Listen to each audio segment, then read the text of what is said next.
Thanks for joining us for this episode, and I want to let you know about an opportunity that we host every month as part of Church Advance. It's the Church Advance Hour of Encouragement.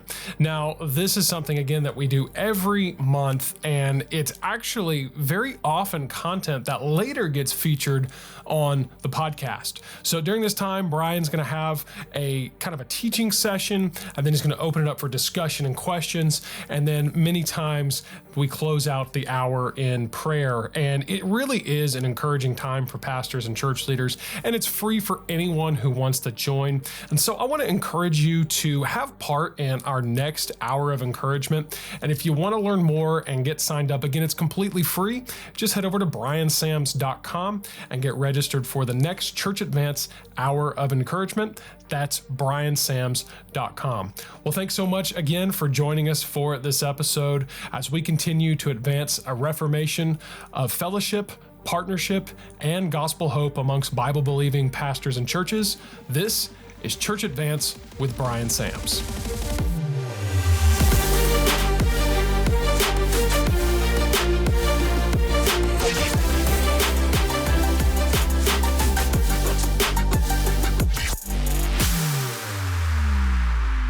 And so that's number one, is to hire when you have the resources to do it and to pay them fairly. I like the emphasis on that one. Number two, it's time to hire when you have a clearly defined role in place. Yeah. It's like, I need a youth guy.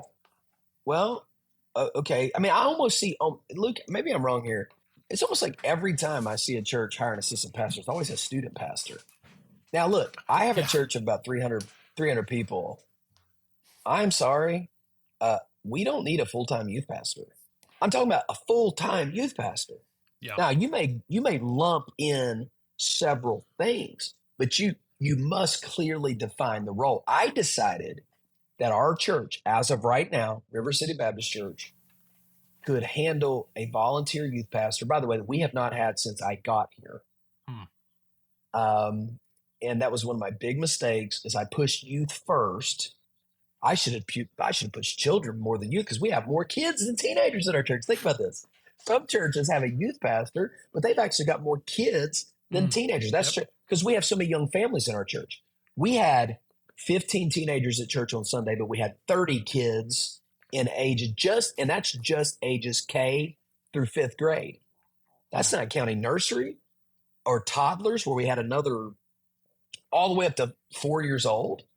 We had probably another 20 in that department. So think about that. We have 50 children regularly coming to our church and 15 teenagers. Yeah. So why did I hire a youth pastor? Why did I do that? Yeah. I've got a great guy who loves teens, who's a good Bible teacher and is faithful, and he's working great. So what I'm saying here is clearly define your role. Okay, you're busy. The finances are there. What do you actually need to happen? What is the role you're hiring? So let me explain the one I'm getting ready to hire. I desperately have always needed someone to administrate the Sunday experience at River City Baptist Church. I'm talking about worship, AV, guest services, all of it. Mm-hmm. And we've not done a great job at that. So predominantly, I needed a worship MC. I needed somebody training leaders, managing. And then from that, I call it discipleship. That is all the data that comes in on Sunday, and processing all the data to put individuals into workflows. We have 4 major workflows at church. We have the guest to membership workflow. We have the baptism workflow. We have the salvation workflow, and we have member to serving workflow. These are all, when new people come to our church, they flow through Planning Center, and we've just dropped the ball there because I've been so busy. This also includes discipleship, also includes the managing of our connection groups that we're going to talk about soon on the podcast. This is an abundance of work that I am doing the bulk of the labor on it right now, as well as some of our volunteers. But now I was able to clearly define a role. Okay, the role was, I need worship and discipleship. I therefore need to find somebody who is skilled in worship and discipleship. I've got the money. I've got the role, and now I'm looking for the person. So that I think that's the right order there. Instead of saying, I need a children's pastor, I need a youth pastor, Yeah. I need an outreach pastor. Well, can you honestly say, what youth pastors, if you're not in a mega church, okay, I don't feel like I'm picking on youth pastors today, but I'm sorry, y'all just have to take it. What youth pastor, what youth pastor is working 40 hours a week? And if he is, what is he doing? Yeah. Somebody please help me understand what a youth pastor in a church of 150 is doing 40 hours a week. Yeah, exactly. So I think it's a Yeah. mistake because you don't have a clearly defined role about the need that you have. And so you've just thrown somebody in there that you thought you needed. And that's a big mistake. Yeah, yeah, and I think it's important to emphasize again that you don't need what I'm trying to say. You don't need what maybe the you think you need in terms of, yeah, there tends to be this kind of default template we try to put ourselves into Mm-hmm. in the church world Mm-hmm. of, like you said, yeah, hire a youth. What is it for me? It is, they always say, well, we'll combine it. Hire a youth and worship guy or youth and music guy. And that I don't. There always feels like that need, but like you said, if you look at your church and you're like, oh, we have a department of 15 teenagers. Okay, do you? I mean, not to say they don't need some attention and need some pastoring and need some help, but if you've got that, but then you've got, it could go one way or the other. Some churches maybe in a big college town, and it's like, okay, well, you've got 50 potential college students you could be reaching, or on the other side of the spectrum, you've got 100 plus kids here because you have a bunch of young families. You have to look at it. And then I'm going to ask you this question real quick, just to kind of. I don't know I don't know if there's a clear cut answer here, but in your opinion, there's kind of two factors, if you will, in church work. From what I've observed, there's the administrative and operational side, kind of behind the Mm-hmm. scenes, and then there's the pastoral, counseling, even teaching, things which actual dealing with making visits and people work. Which of those positions, because it sounds to me like the hire you're making is a little bit of both of those, but which of those would you say is maybe more important to focus on first if you had to pick? Again, maybe not a clear cut answer, but I Okay. wanted to. Let's say, no, I think this is great. If I was a singular pastor looking to expand the first time, without a doubt, your first hire is going to be administrative and operational. No question about it. That's what you need help with. Do you want to spend your time building graphics? Do you want to spend your time entering financial numbers into QuickBooks? Do you want to spend your time forming letterhead and typing letters? I mean, do you want to spend your time emailing ladies about the need to bring a covered dish for for a potluck? What do you want to spend your time doing? So, absolutely, employee wise, it is easier to hire administrative and operational people. It is easier, I think, to train ministerial people. That's been the model that we've done. So without a question, you want to hire operations, administrations first, and then and that leads me to number three. When the need actually arises, then you'll know. And let me just can I make this statement because it just flows right into what you're asking me. So let me get to number three. When is it time to hire? It's time to hire when your volunteer workforce could not possibly cover the responsibilities of the role that you just defined. Hmm. Okay, so I got a clearly defined role. This is what I need. And now a volunteer can't do this all. It's not possible. So take the Sunday experience. Currently, I have a volunteer who's our worship director, a fantastic young lady in our church. Lots of great training, gifted piano player, singer, musician, knows music real well. But man, worship is so much more than singing. It's Hmm. AV production, it's rehearsals, it's picking songs, entering them in the planning center, putting PowerPoint presentations together. It is selecting, training, and encouraging more team members and expanding and growing, etc. So I realized this young lady who's getting ready to have her first baby this summer, there's no way she can do everything that needs to be done for this to go well. So that led me to believe this. Now let's go to some other things. Let's go to some other operational things. I have probably 10 buildings and grounds volunteers every week at our church, cutting the grass, weeding the shrubs, trimming bushes, all these sorts of things. I don't need to hire a company or a grounds person because we've got it covered. If there was ever a time where it was too much for my volunteers to cover, then I need to think about hiring a buildings and Mm. grounds guy. So that's when you know that you need to hire somebody when your volunteers could not possibly do the amount of work that you are suggesting needs to be done. And all those things I just described, all those discipleship, small groups, data processing, engaging workflows, and the Sunday experience, that's a full-time job. That's Yeah. a Oh full-time yeah. job. That is a 40-hour week job that I have clearly defined, written a job description, went over with the individual that's going to come, and nailed down that he was the right guy for the job. So that's the order in which I would go on something like that. So yeah, man, you just got to let's just not be too trigger happy here. Is probably the look. You Yeah. you hire slow, fire fast. You Mhm. don't hire fast, fire slow, and that's how you Yeah. get in trouble. So Yeah, exactly. And I think a lot of it goes back to what we were saying too of get yourself out of the mindset of I've got to hire a full-time position first. In yep, fact, I would go as far to say that unless you are truly experiencing just rapid, expansive growth at your church, you should not do that. You should not hire that's someone right. full time before you either like you said, figure out how to divvy up the work amongst volunteers, or bring in someone. Like I said, it can be someone local, someone virtual, whatever, to help you, with just some part time administrative tasks. If your first hire in general, whether it be at a church, whether it be in a business, is a full time person, there's a 90% chance you're actually not ready for that hire. And so, Right. yeah, I Right. mean, just like you said, lean into the volunteers, lean into the part time positions, the virtual positions, and everything like that before you actually bring in that full time person. And then that kind of Yeah, takes let me us get let to me get let me yeah. Go ahead, actually go ahead let me, before let we me hit give you a number quick four. sorry, let me give you a quick testimony on that. Okay, we have been large scale volunteers since August. Really, Aaron Chan has been with me almost from the beginning as an assistant. So, and Aaron was not one of the mistakes I made in hiring, by the way. Aaron's been great, been with me the whole time. But by the way, let me just rephrase that. Nobody has been a mistake. It's been me. I think I tried to clarify that earlier.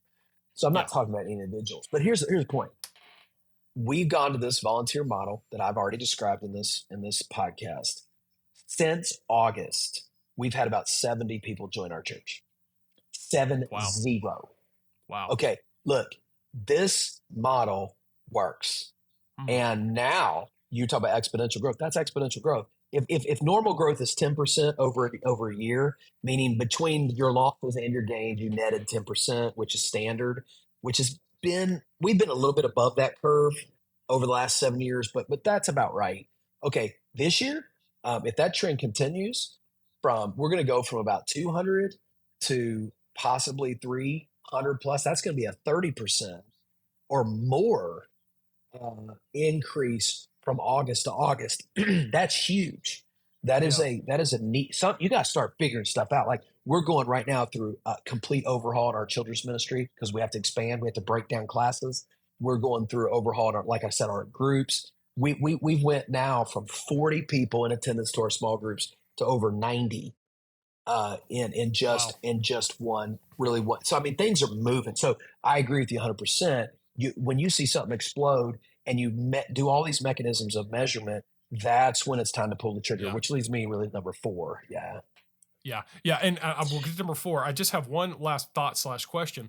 You talk about it's interesting that your church has seen all this growth. Yeah, 70 people since August. That's pretty big, and we're not even to Easter yet, technically, at time of recording. right, And right. so it's interesting how that went hand in hand with a couple things happening there at your church, with the sending Aaron off to open Mayport and or relaunch Mayport there, and then also, like you said, becoming more volunteer based. So I'm wondering how much of that growth could have come subliminally from people walking in the doors and realizing this is a church of people that are involved. They're not just spiritual consumers, they are spiritual contributors.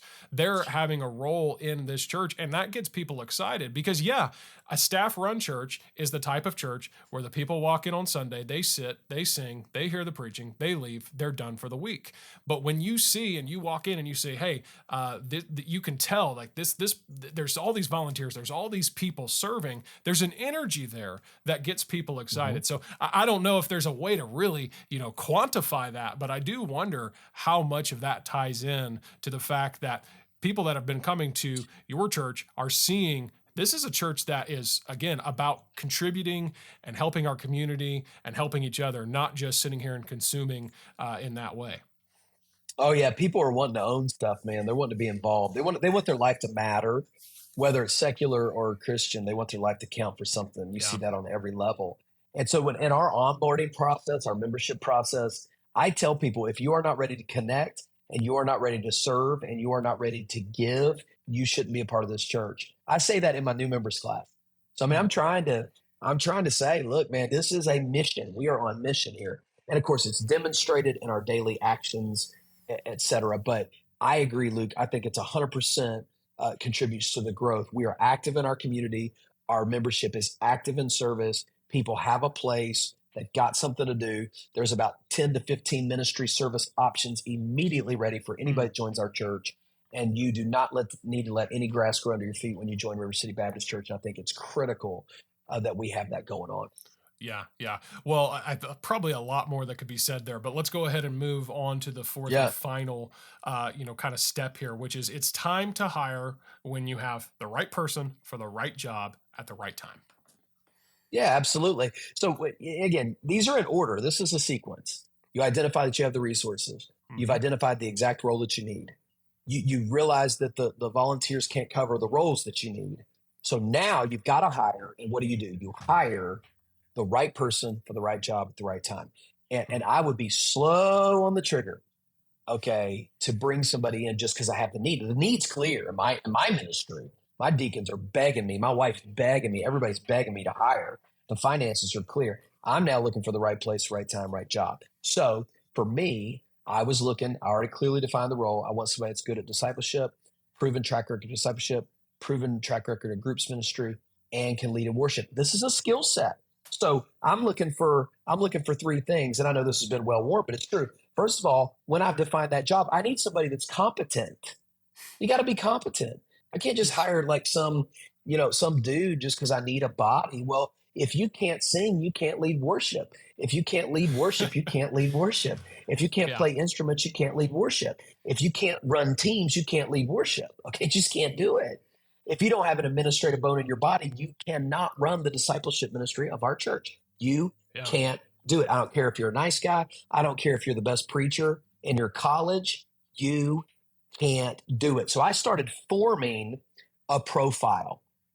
It was a profile of competence. I need somebody who can do A, B, C, D. That's competence. Number two, I needed somebody who had character. Guys, I don't hire 20-year-olds anymore. Okay. Nobody's coming to my church out of Bible college. You're just not going to get hired here. I'm sorry. It ain't happening. I might give you an internship, maybe, but I turn away more interns than I accept. I Mm. just ain't doing it, man. Like, I'm sorry.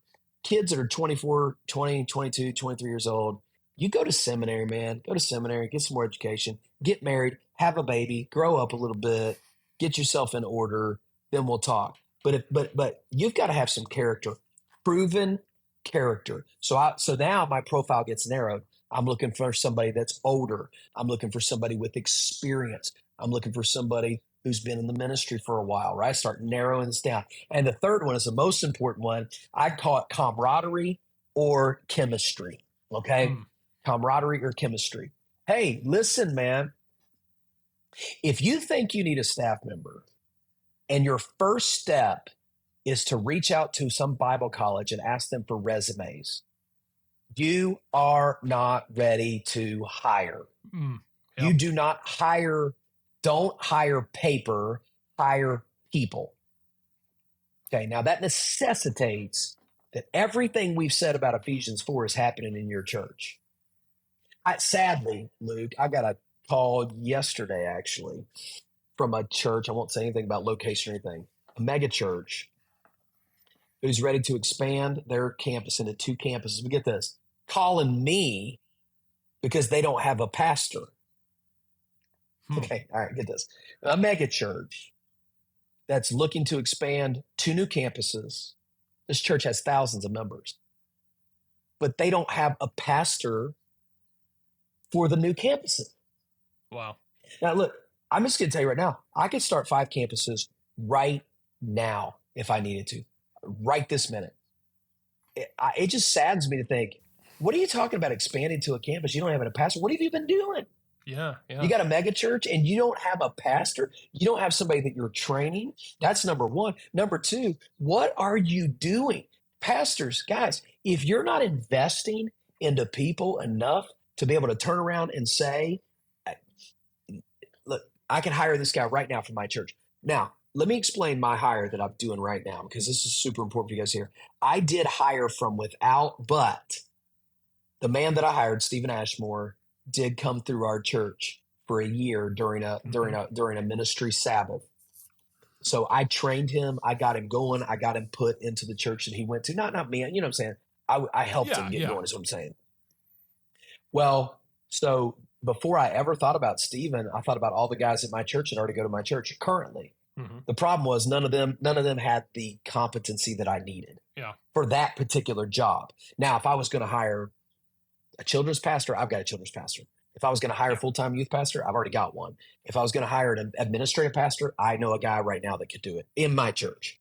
Okay. But Stephen was somebody who came to our church, recovered at our church, was trained at our church, was sent by our church. And now he's coming back. I already have the camaraderie. I don't have to worry about, do we get along? Are we going to work well together? We know each other. And guys, you can't get that anywhere from some kind of resume or some kind of college pool of graduates that's getting ready to graduate. Guys, if you're not in that position right now, get yourself in that position as fast as you can. Turn around and look around you. Look at the people coming to your church. Find somebody to invest in. Pour your life into somebody. Or reach out to somebody and say, I want an intern, not to go sweep floors. I want an intern that I can pour my life into. So I can have some people ready to go. And so you got to have the right person, right place, right job, right time. And you're only going to get that when you know somebody that has character, who can do the job through competence, and has chemistry with you. That is when you're ready to hire. Yeah. And I also, kind of going along with that chemistry and chemistry thing and speaking to what you said about Stephen in particular, to throw another C out there, a lot of it has to do with how they understand the culture. As well, because, for example, you said not only, I know this about Stephen, not only did he spend time being kind of mentored by you there at the church, but he had spent several years in Jacksonville pastoring. So he knows kind of the culture, if you will, as well. And, that's another thing to keep in mind in general. What is the culture of your community or the culture of your church in particular? For example, there is the church that I used to work for full time. I've never stopped working for them. They've always kept me on as a contractor to help with their media and graphics. And the number one reason is because I've gone there all my life. They say, Luke, the culture. That's really important that you understand our culture as you in my sense, kind of leading the communications and marketing of what they're doing there. And so you've got to have somebody who understands, like I said, the culture of your community, yes, but also the culture of your church. I think that kind of lines up with the chemistry there. Absolutely. But hey, yeah, this has been a really insightful, conversation. And, once again, Bryan, we keep starting these recordings thinking that's going to be 1 or 2 episodes. And here we are again at another 2-part episode. I believe that's what this is going to wind up being. So it's just really good content as it unpacks as we go along. But any closing words before we kind of sign off on this one? No, guys, man, just focus on training. Best thing I can tell you. It's part of your job. Somebody asked me one time this is actually in an education post. I teach a class on this in a seminary, and the guy said, "What if you don't feel like you have the gifts and calling of equipping?" And I said to him, my student, I wrote back and said, "If you don't have the gifts and calling of equipping, you're not a pastor. Yeah. This is not like This is not like something for elite pastors to do. This is something that Ephesians 4 says pastors must do. So my final word would be the key to all this is a training and equipping culture. And may God help you guys as you lead and equip others in your church ministries. It was great to have you join us for this episode. And if you want to make sure that you don't miss any upcoming content, you're going to want to make sure that you're subscribed to our YouTube channel and that you follow us on Apple Podcasts, Spotify, and wherever you listen to podcasts. And if you enjoy this content, then please don't hesitate to leave us that 5-star review, and then also tell other church leaders and pastors about this podcast. We would really appreciate you helping us spread the word. This podcast is hosted by Bryan Sams. It's produced by myself, Luke Clayton, and my team at mustincrease.com. We really look forward to having you join us in the next episode as we continue to advance a reformation, a fellowship, partnership, and gospel hope amongst Bible-believing pastors and churches right here on Church Advance with Bryan Sams.